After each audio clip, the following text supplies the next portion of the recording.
Principal గారికి నమస్కారం అండి. శంకర భగవత్పాదుల వారు 3 తప్పులు చేశారని అరబిందో అంటుంటారు.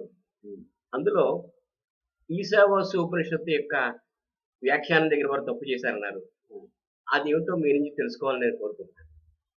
ఈశావాస్య ఉపనిషత్తు చదవాలి అంటే దానికి ప్రత్యేకమైనటువంటి ప్రార్థన ఉంది. బృహదారణ్యక ఉపనిషత్తులో ఉన్నటువంటి ఒక శ్లోకం, ఓం పూర్ణమద పూర్ణమిదం పూర్ణముదచ్యతే పూర్ణస్య పూర్ణమాదాయ పూర్ణమేవ అవశిష్యతే. ఇది 8వ శతాబ్దంలో శంకరుడు దీని అర్థాన్ని చెప్పడానికి ప్రయత్నించారు. 8వ శతాబ్దానికి ఉన్నటువంటి మన మ్యాథమెటికల్ నాలెడ్జ్ ఏంటంటే 1 + 1 2, 1 + 0 1, 1 - 0 1. అది అంతేగాని అంతకంటే ఇవాళ ఉన్నటువంటి ఇన్ఫినిట్ లాజిక్, రిలేటివిస్టిక్ లాజిక్ ఇవన్నీ లేవు.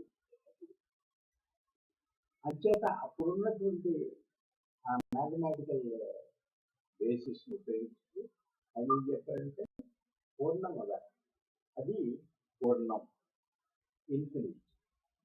పూర్ణం అంటే అందులో లేనటువంటిదంటూ ఏమీ సర్వసంపూర్ణ పూర్ణమిదం, ఇది సర్వసంపూర్ణ. పూర్ణం ఉదయించేది, అందులో ఆ పూర్ణంలో నుంచి ఈ పూర్ణం వచ్చింది. పూర్ణస్య పూర్ణమాదాయ, ఆ పూర్ణంలో నుంచి పూర్ణం తీసినట్లయితే కూడా పూర్ణమేవ అవశిష్యతే.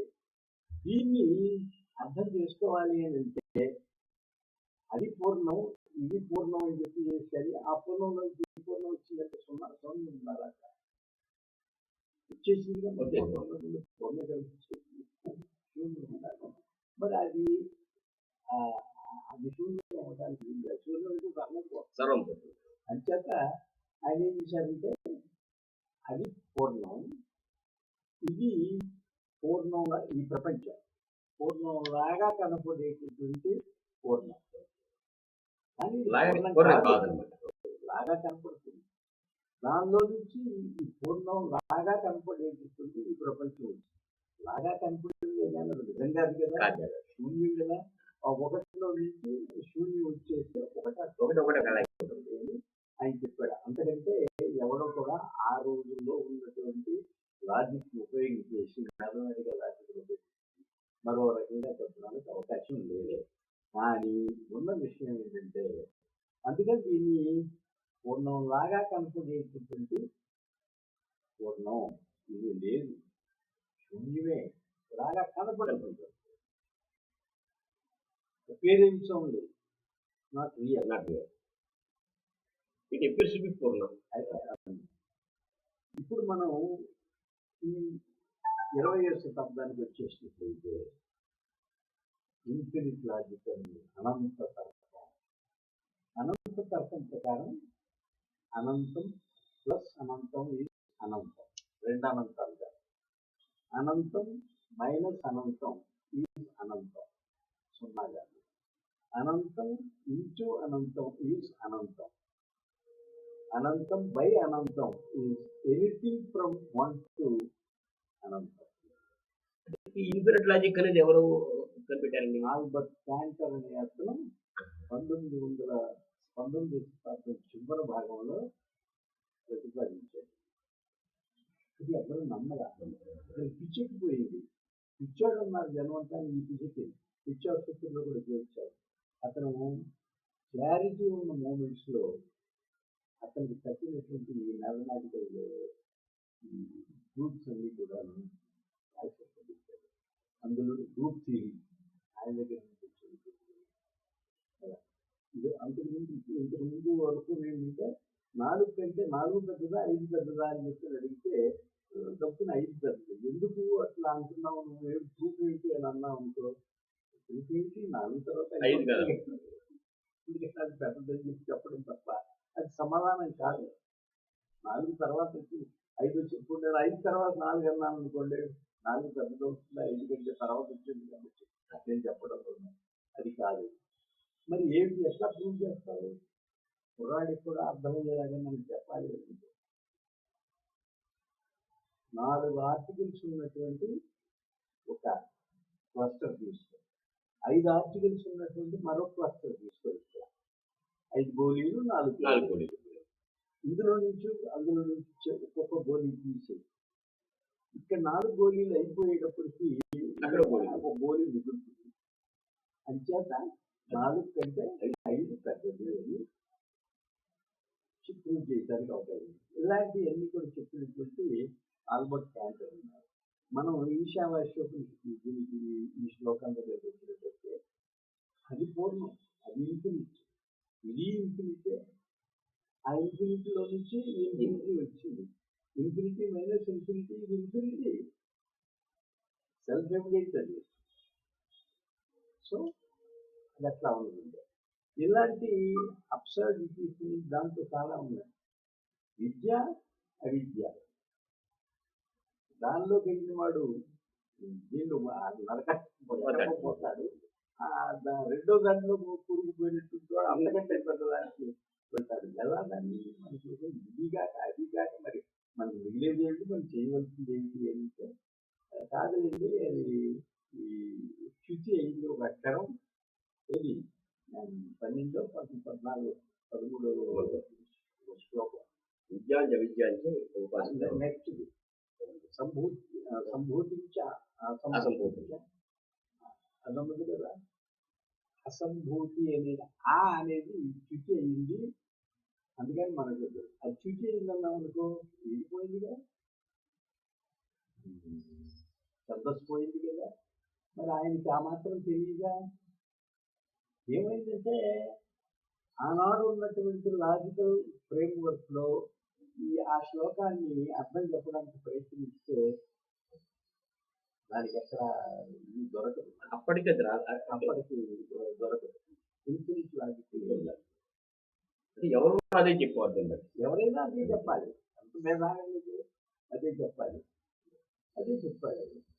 అట్లా అని చెప్పేసి ఏం చేసామో ఆయన చెప్పాడు కాబట్టి ఇవాళ మనకి కొత్త లాజిక్ మనకి అవైలబుల్ కాబట్టి దీన్ని మనం దానికి ఎప్పటికప్పుడే జ్ఞానం అనేది పెరుగుతున్న కొద్దీ తక్కువ లైట్లో నుంచి ఎక్కువ లైట్లోకి వస్తున్నాం. ఎక్కువ లైట్లో మనం ఇంకా తక్కువ లైట్లో చూడలేనిటువంటి వివరాలను కొన్ని చూడగలుగుతాం. వాటిని కూడా పరిగణనలోకి తీసుకుని మనం బ్రతకడానికి ప్రయత్నించాలి. కానీ నేను తక్కువ లైట్లో ఉన్నప్పుడు ఏదో రాశాను, ఎవరో చెప్పారు, అదే పట్టుకుని నేను ఆయన మహా జ్ఞాని ఆనాట్ రైట్, అందుకని అదే నమ్ముతాను, దాంతోనే నేను సరిపెట్టుకుంటాను అన్నామంటే కోల్పోతున్నావు.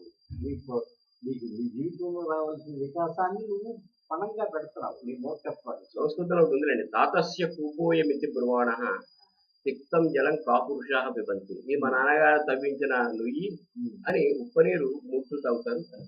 దాన్ని బట్టి ఇది కూడా అది చూడండి, సేమ్ థింగ్. ఏ శ్లోకం చెప్పారా అదే. అందుకని మనం ఎప్పటికప్పుడు ఏం చేయాలంటే మనం ఒక విషయాన్ని గురించి విశ్లేషిస్తున్నప్పుడు ఆ విషయానికి మాత్రమే పరిమితం అయ్యి అర్థం అంతా మనం చెప్పలేదు. ఆ క్యాంట్ మహాశయుడు లేకపోతే ఇది కూడా ఇప్పుడు వచ్చేది కదండి. ఆ సమకాలిక ప్రపంచంలో ఉన్నటువంటి లాజికల్ చేంజెస్, ఇంప్రూవ్మెంట్స్, వీటన్నిటి కూడా పరిగణనలో తీసుకుంటూ మనం ఉన్నదాన్ని అదే లోకాలు మనకి ఈశావాస్యోపనిషత్తు చాలా పురాతనమైంది. ఆ పురాతనమైనటువంటి వాళ్ళు అర్థం చేసుకున్న ఫ్రేమ్ వర్క్ లోనే మనం బంధింపబడకూడదు. వాళ్ళు చెప్పినటువంటిది విశాలతమైనటువంటి ఈ సత్యాలు, దానికి ఒకదాన్ని కన్ఫైన్ చేసి ఒకరి యొక్క తెలివితేటల పరిమితికి కన్ఫైన్ చేసి ఆయన చెప్తారు. ఎవరైనా అంతకంటే పైకి వెళ్ళారు వాళ్ళు చూసిందాన్ని. ఆయన చెప్పాడు కాబట్టి నేను కూడా అక్కడే ఉంటాను అంటే నువ్వు కోల్పోతావు. నీకు ఆయన కంటే ఎక్కువ విషయాలు తెలిసి లాజికల్ రీజనింగ్ లో కొత్త పద్ధతులు ఇవన్నీ తెలుసుకున్నప్పుడు వీటిని కూడా అప్లై చేసి ఏంటి ఆయన చెప్పిన ఏంటిలో ఎంతవరకు స్వారస్యం ఉంది, నేను యాక్సెప్ట్ చేయొచ్చా, లేకపోతే దాన్ని కొత్తగా నాకు తెలిసినటువంటి ఈ నూతన ఆవిష్కరణలు కూడా దృష్టిలో పెట్టుకుని నేను కొత్తగా ఇంటర్ప్రిటేషన్ చేయాలా అనేది దానిలో ప్రవాహం నిత్యం. అది ఇప్పుడు నిన్నటి దాకా అవిద్యగా ఉన్నటువంటిది ఇవాళ విద్య ఉంటుంది. అంటే అవిద్య పర్మనెంట్ గా అవిద్యగానే ఉండదు. ఒకప్పుడు అవిద్య అది జ్ఞానం పెరిగే కొద్దీ విద్య కింద మారిపోతుంది. Today science tomorrow social. ఉదాహరణకి సైంటిఫిక్ ఏజ్ గెలీలియోతో ప్రారంభమైందని చెప్పి 16-17 శతాబ్దంలో స్టార్ట్ అయింది. అంత ముందు ఉన్నటువంటిది సైన్స్ అంతా కూడా కొంచెం ఎగ్జాక్ట్ ఇది కాదు అనుకున్నటువంటి ఏంటమ్మా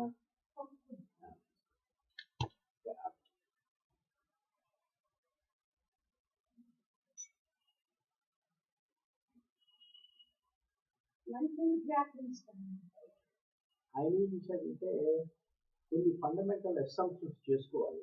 ఏ ఫిలసాఫికల్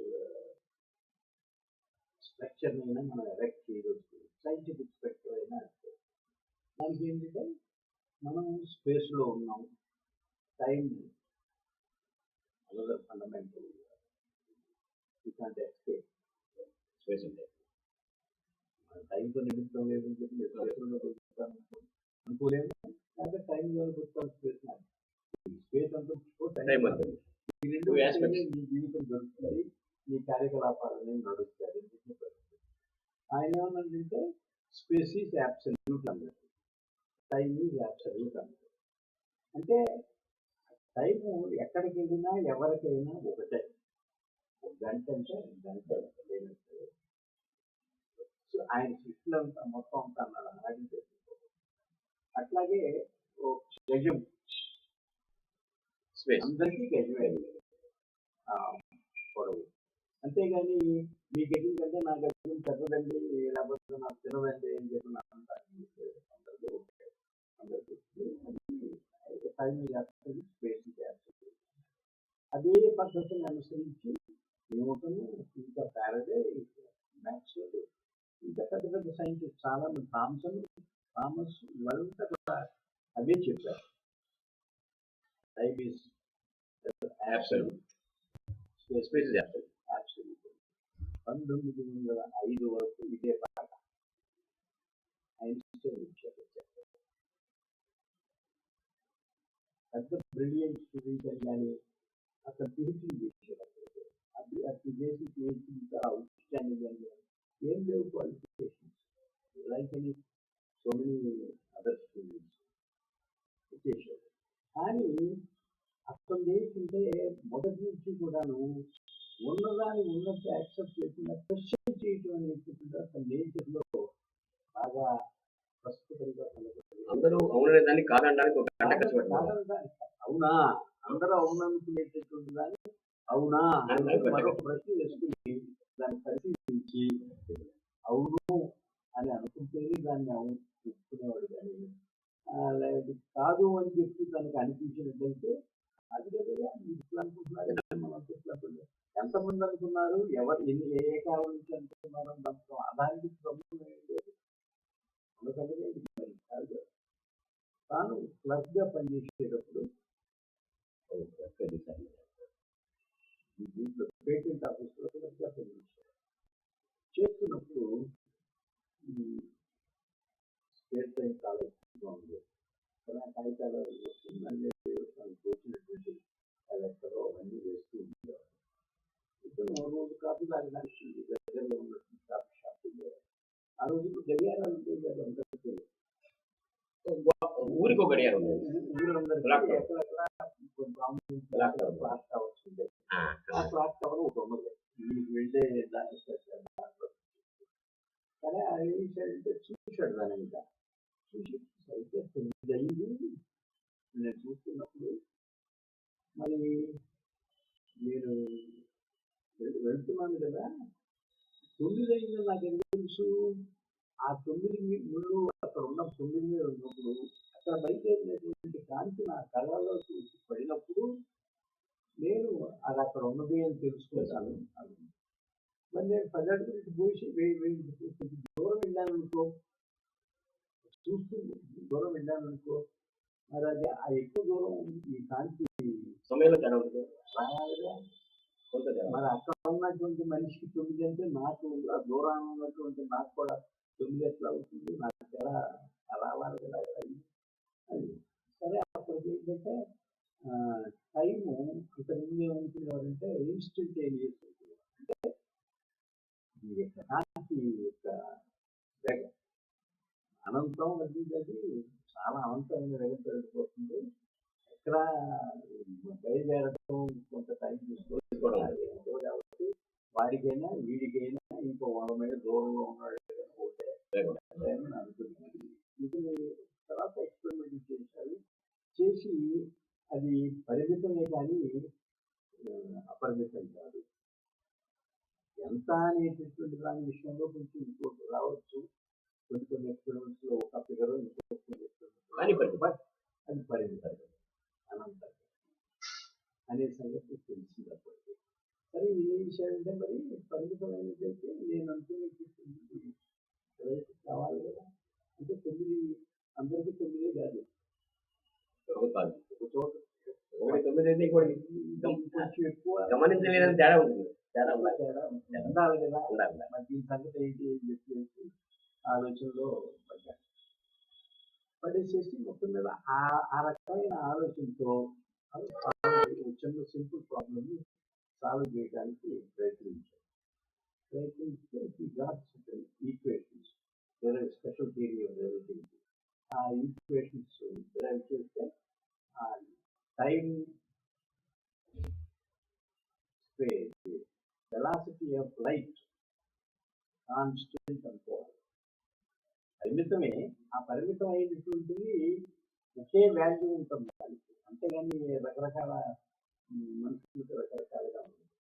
ఇప్పుడు రైలు ఉంది, వెళ్తోంది, మనం అక్కడ నిలబడి ఉన్నాం రోడ్డు మీద, రైలు వెళ్తోంది. అది ఎంత వేగంగా వెళ్తుంది అంటే మనకి ఒక వేగం తెలుస్తుంది. నేను కారులో అదే రైల్వే ట్రాక్ పక్కనే రోడ్డు కూడా ఉంది. ఆ రోడ్లో నేను కారులో వెళ్తున్నాను, ట్రైన్ అటు ట్రాక్ అదొక 35 మైళ్ళ స్పీడ్తో వెళ్తుంది. నా కారు కూడా 35 మైళ్ళ స్పీడ్తోనే వెళ్తుంది.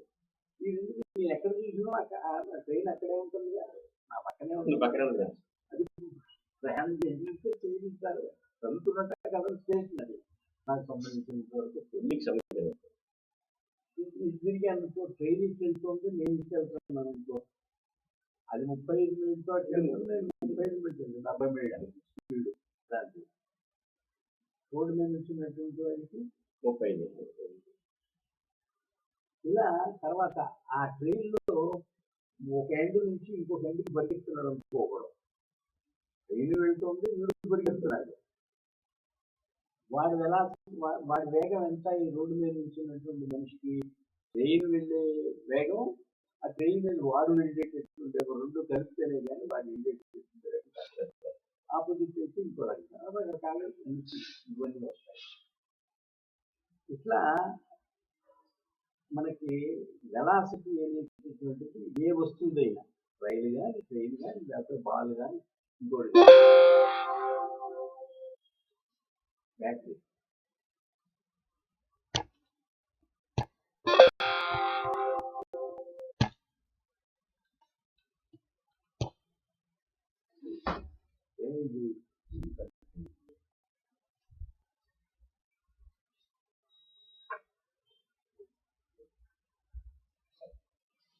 వచ్చింది. అట్లా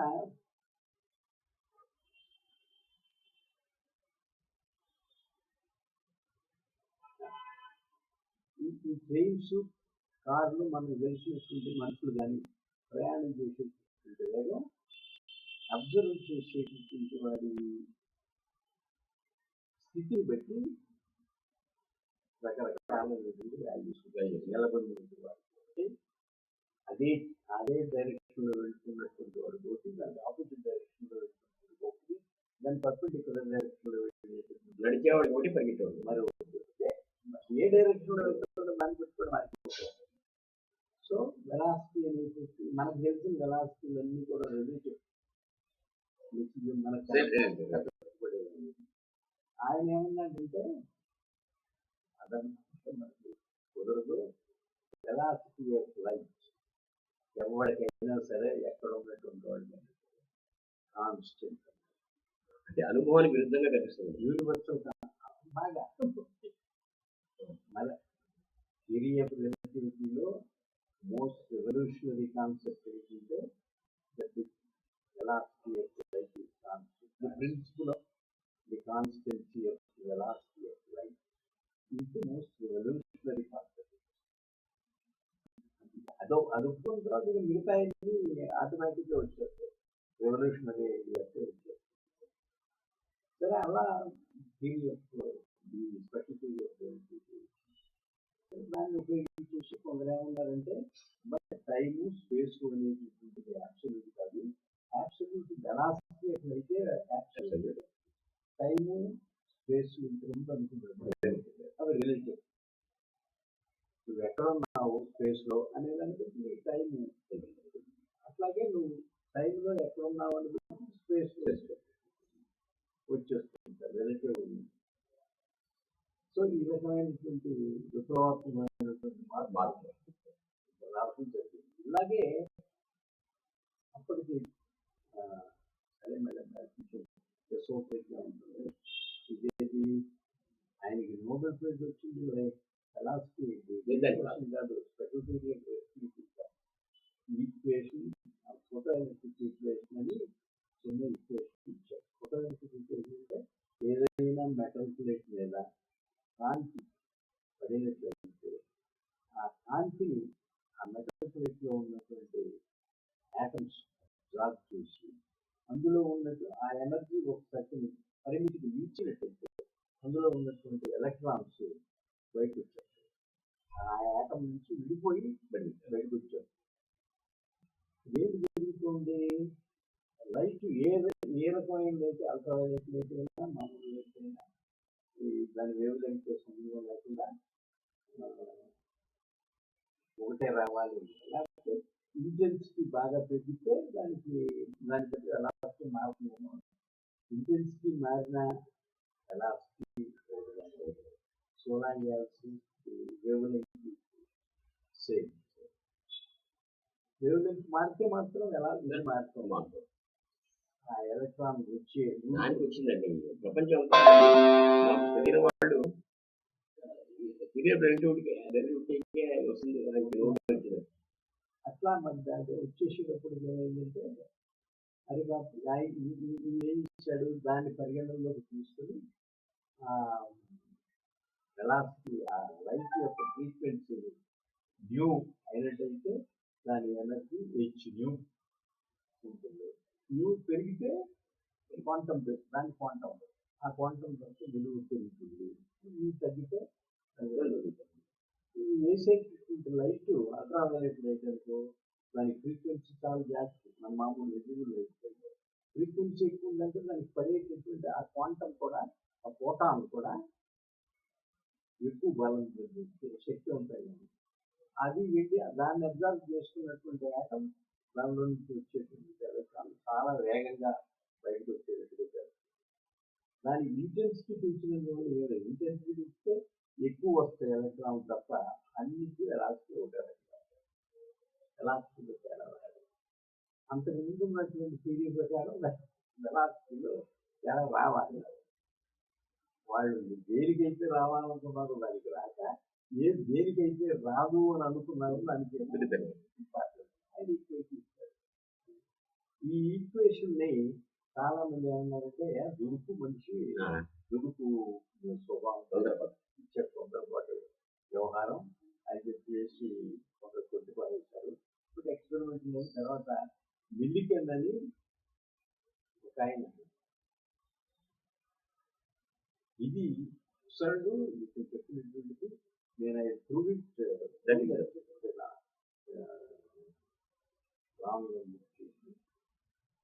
చాలా సంవత్సరాలు దాని మీద రీసెర్చ్ చేసి అక్షర సత్యాన్ని ప్రూవ్ చేసి ఆయన నోబెల్ ప్రైజ్ ఇచ్చింది. ఆయన ప్రూవ్ చేసి ఇది ఈక్వేషన్ ప్రతిపాదించిన ఐన్స్టైన్ 21లోనే ఇప్పుడు వచ్చింది. ఆ నెక్స్ట్ ఇయర్ ఆయనకి వచ్చింది. ప్రతిపాదించిన ఆయన 1 సంవత్సరం, నెక్స్ట్ ఇయర్ ఆయనకి. ఇది ఇట్లాంటి ఏంటంటే ఐన్స్టైన్ అనూహ్యంగా థింక్ చేసేవాడు. మామూలు ఆలోచన ట్రెడిషనల్ ఉండేవాడు కాదు. ఇది ఎందుకు కాకూడదు అని ప్రశ్నిస్తుంది. సైంటిఫిక్ మైండ్ ఎప్పుడు కూడా ఆ రకమైన నేటి యువత కూడా ఆ విధంగా ఆలోచిస్తుంది. నాకంటే ముందు చేసినటువంటి వాడు నేను ఇంకా కాస్త ఎక్కువ చేసి చేద్దామని అనుకుంటే అది అదే రోడ్డు మీద నూతన అలా దాని తర్వాత అయితే పడిపోవటం ఇవన్నీ జరిగి తీసుకులో విస్తరించి రావడం. దాంతో జనరల్ 1915 రావడం, 15లో ప్రతిపాదించారు. ఆయన రాకపోయినట్టయితే అది ప్రతిపాదించింది ఎన్ని సంవత్సరాలు పట్టేదో అంత తీక్ష్ణంగా ఆలోచించేటటువంటి ఒక మైండ్ ఎన్ని యుగాలకు వచ్చేది అలా సరే. ఆ తర్వాత కూడా చాలా మార్పులు ప్రపంచంలో వచ్చింది. ఆయన గ్రావిటీ వేవ్స్ రావాలి, ఈ జనరల్ థియరీ వేవ్స్ ఏంటి మొత్తం అంతా కలిపి స్పేస్ వేరే టైం వేరే, టైం స్పేస్ కలిసినటువంటిది స్పేస్ టైం కంటిన్యూలో మనం ఉన్నాం. అంతేగాని స్పేస్లో లేము, టైంలో ఈ స్పేస్ టైం కంటిన్యూ అంటే స్ట్రెచ్ చేసినటువంటి రబ్బర్ షీట్ లాగా మనకి టెన్షన్ ఏదైనా బరువుగా పడిందంటే రబ్బర్ ఏమవుతుంది, అక్కడ గుంట పడుతుంది, పైన చుట్టుపక్కల ఏమో ఇదిగా ఉంటుంది కదా. అలాగే వంకర్లో ఈ స్పేస్ టైం కూడా పొందుతుంది అనేటటువంటిది ఒక ప్రిడిక్షన్. అది అవునా కాదా అంటే మరి ఈయన 15 చేశాడు, ప్రపంచ యుద్ధం జరుగుతుంది, ప్రూవ్ చేయడానికి ఎక్స్పెరిమెంట్ కండక్ట్ చేయాలి, అనుకోవడం పరిస్థితులు. సరే 1912లో యుద్ధం అయిపోయినప్పటికీ అవకాశం ఉంటుంది. ఇంగ్లాండ్లో ఎడింగ్టన్ అని మనకి చేసి ఆయన బ్రిటిష్ గవర్నమెంట్ కన్విన్స్ చేసి 2 షిప్లు తీసుకున్నాడు. ఒకటి చాలు ఎక్స్పెరిమెంట్ చేయడానికి. రెండోది ఏంటంటే ఒకవేళ నేను ఎక్స్పెరిమెంట్ చేసేటప్పుడు ఏదైనా ఆటంకం వస్తే మళ్ళీ ఇట్లాంటి అవకాశం కోసం ఎప్పుడు గ్రహణం పట్టినప్పుడు, సూర్యగ్రహణం పట్టినప్పుడు చేయాలి. ఆ సూర్యగ్రహణం మళ్ళీ రాదు కదా, ఎప్పుడో టైం ప్రాంతాలు. సరే ఏం చేశానంటే ఒకటేమో ఈ సౌత్ అమెరికన్ కాంటినెంట్, రెండోది ఆఫ్రికన్ కాంటినెంట్, 2 షిప్పుల్లో 2 గ్రూప్స్ వెళ్ళి అక్కడ రాకపోతే ఇక్కడ మొగ్గు వచ్చిందనుకోండి, కోసం ఎక్స్పెరిమెంట్ అంటారు. నిజంగానే ఒకదానికి మొగ్గు వచ్చిపోయింది, రెండో దాకా పట్టుకుని ఐన్స్టైన్ ప్రిడిక్ట్ చేసిన రిజల్ట్ కన్ఫర్మ్ చేసి. సో దాంతో the world has to SIT up and take note of the new change in the outlook of man. అట్లా దాంట్లోనే మళ్ళీ గ్రావిటీ వేవ్స్. మరి వేవ్స్ అనేటప్పటికి మార్పు వస్తుంది కదా లైట్లోనూ. దాన్ని నేను క్యాల్కులేట్ చేశాను. ఒక పెద్ద బరువైనటువంటి ఒక సూర్యుడు అంటే చాలా ఉంది కదా, నక్షత్రాలు, బరువైన నక్షత్రాలు ఉన్నాయి, ఎంతో బరువైనటువంటి నక్షత్రాలు ఒకవేళ ఎక్స్ప్లోడ్ అయినా లేకపోతే కలిసి ఢీకొట్టినా దానికి ఎలాంటి వేవ్స్ వస్తాయి అని క్యాల్కులేట్ చేస్తే ఆ స్పేస్ టైం కంటిన్యూలో వచ్చేటటువంటి మార్పు ఎంత చిన్నదిగా ఉన్నది అంటే ఒకటిని డివైడ్ చేయి 10 సార్లు, మళ్ళీ దాన్ని 10 సార్లు, ఇలా 22 సార్లు ఎప్పటికప్పుడు 10 సార్లు అంటే 10⁻⁻22.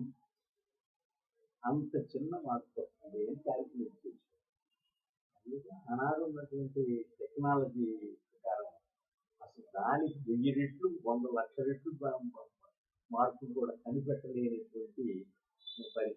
ఆ మార్పును మనం కనిపెట్టలేము. మన దగ్గర ఏం లేదు, ఇన్స్ట్రుమెంట్స్ ఏమి లేదు. అంటే మధ్యలో మీ మాట కట్టొస్తున్నా అంటే ఇంట్యూటివ్ పవర్తో చెప్పారంటారు థియరీ అంటే ఇంట్యూషన్ తో చెప్పింది కదా జనరల్ థియరీ క్యాల్కులేట్ చేసి నాట్ డూ ఇంట్యూషన్. చెప్తే అది సరిగ్గా ఏం చేయాలంటే దీనికి తక్కువ వస్తుంది కదా, దీన్ని ఎట్ట పట్టుకునేందుకు సైన్స్ ఎప్పుడు కూడా ఏంటంటే ఊరికే థియరిటికల్ ప్రిడిక్షన్స్ యాక్సెప్ట్ చేసుకుంటూ అది ఒక ప్రాణం అవుతుంది.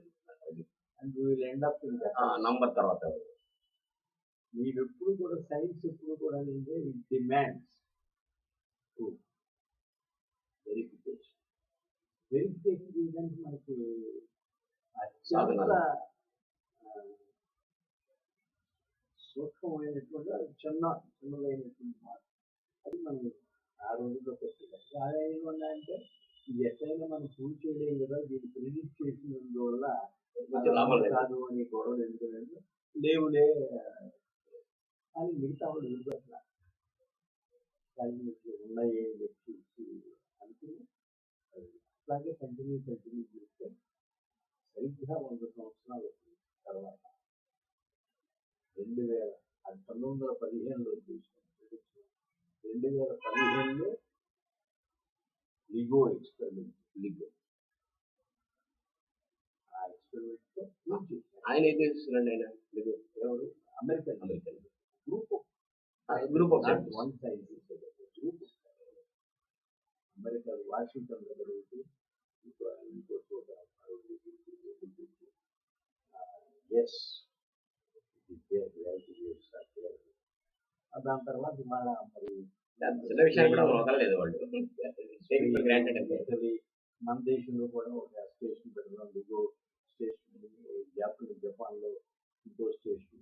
ఇప్పుడు now so many governments are coming forward funding and scientists are very enthusiastic about establishing this gravitational wave of the earth so that they can observe confirm it. చాలా మంది ఉన్నారు ఒకటే ఎక్స్పెరిమెంట్ చేసి దాన్ని వాడు చెప్పింది లేదా నిజంగా చెప్పింది చాలా మంది చేశారు కాబట్టి చాలా మంది చేస్తే ఎవరైనా ఒకవేళ పొరపాటు చెప్పినా కానీ రెండు వాళ్ళు కరెక్ట్ వాళ్ళు కరెక్ట్ చేయడం ఇట్లా చాలా ఎక్స్పెరిమెంట్స్ చేయడానికి ప్రయత్నాలు జరుగుతాం. ఇట్లా మరి ఆయన చాలా హైలీ ఎడ్యుకేటెడ్ సైంటిస్ట్. ఆయన అన్కన్వెన్షనల్ గా ఆలోచించేవాడు, ఏది కూడా కన్వెన్షనల్ గా ఒప్పుకునేవాడు కాదు. అలా చేశారు. చాలా రెవల్యూషనరీ ఇది ఆయన చేసినందుకు. కానీ దురదృష్టం ఏంటంటే క్వాంటమ్ ఫిజిక్స్ అని వచ్చిన తర్వాత నీల్స్ బోర్ ప్రమోట్ చేశారు.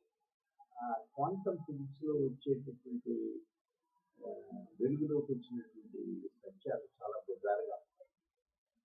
అసలు నిజమా నమ్మదగితేనా అన్నట్టుగా ఉంటాయి. ఉదాహరణకి ఎలక్ట్రాన్ ఉంది, అది పార్టికల్ పరంగా ఉంటుంది. ఈ పార్టికల్ వా అని అడిగామంటే వేవా పార్టికల్ నువ్వు వేవ్ వా అని అడిగామనుకోండి ఎస్ అంటాను. ఎక్స్పెరిమెంట్ చేసి చూసుకో ఎస్. నువ్వు పార్టికల్ వా అని అడిగాడు అనుకోండి ఒక ఆయన వచ్చి ఎస్ అంటుంది. పార్టికల్ ఎక్స్పెరిమెంట్ చేసి చూసుకుంటే పార్టికల్ కాదు. ఇంకా మరి పార్టికల్ వేవా పార్టికల్ అది ఇది విజిట్ చేస్తూ ఉంటాం. ఇలాంటి నమ్మకానికి వీడికి ఎక్కడ పార్టికల్ అయితేనేమో అత్యంత సూక్ష్మమైనటువంటి ప్రదేశంలో వేవ్ కాదు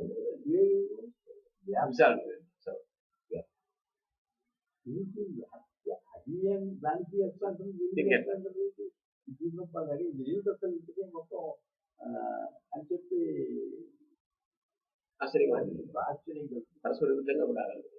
బట్ ఎక్స్పెరిమెంట్స్ ఆ ఎక్స్పెరిమెంట్ చేస్తే దానికి వేస్తాం, ఎక్స్పెరిమెంట్ చేస్తుంది. మనకి టెలివిజన్ ఇవన్నీ ఉన్నాయి. నేచర్ ఇంకొక ఎక్స్పెరిమెంట్ నేచర్ అట్లా కొన్ని ఈ తర్వాత ఎలక్ట్రాన్ ఉంది ఒకసారి తన చుట్టూ తాను తిరిగితే అది బయలుదేరిన చోటుకు రాదు.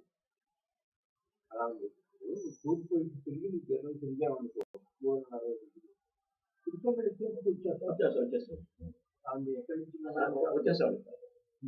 ఎలక్ట్రాన్ రెండు సార్లు తిరిగితే కానీ మొదట నీ ప్లేస్ లో ఒకసారి కాదు రెండు సార్లు దీనికి 2 సార్లు తిరిగితే 2 సార్లు తూర్పు రావు. ఇలాంటి చాలా బెజార్ కామన్ సెన్స్ ని విరుద్ధంగా ఉంది. మనం కామన్ సెన్స్ అంటే ఏం కామన్ సెన్స్ సెన్స్ అయినా అసలు కామన్ సెన్స్ లేదు అనే పరిస్థితి ఇట్లాంటివి. తర్వాత ఇంకోటి ఏంటంటే మనం ఒకటి 1905 వరకు స్పేస్ అండ్ టైం అబ్సల్యూట్ అందరూ నమ్మారు. దాని ప్రకారం బండంతో దాని ప్రకారం నడుస్తుంది కదా. ఆ స్పేస్ టైం చెప్తాను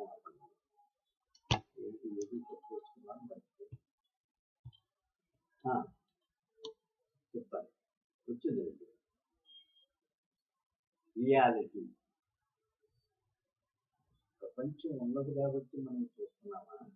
మనం చూసినా కూడా ఉన్నది అని చెప్పాలి అంటే ఎవడో ఒక్కడో చూడగలగాలి. చూస్తేనే కానీ ఉన్నది అని చెప్పాలి. నేను చూశాను కాబట్టి అది ఉన్నది అని తెలుసు. ఉన్నది కాబట్టి చూశాను కాబట్టి ఉన్నదా?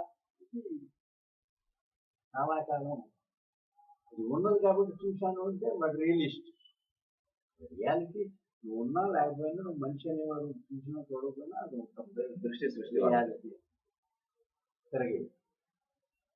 నేను చూశాను కాబట్టి అది ఉంది. ఐడియలిస్ట్. నేను చూడకపోతే నేను లేకపోతే ఏం లేదు.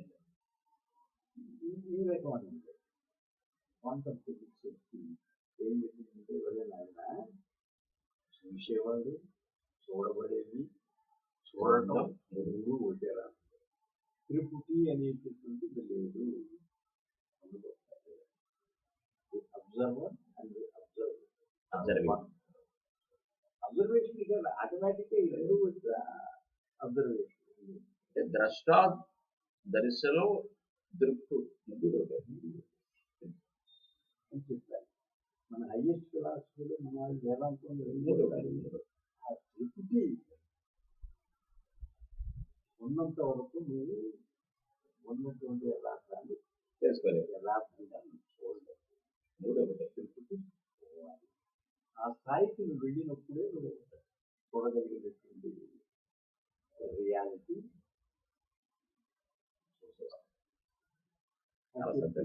చాలా మంచి విషయాలు.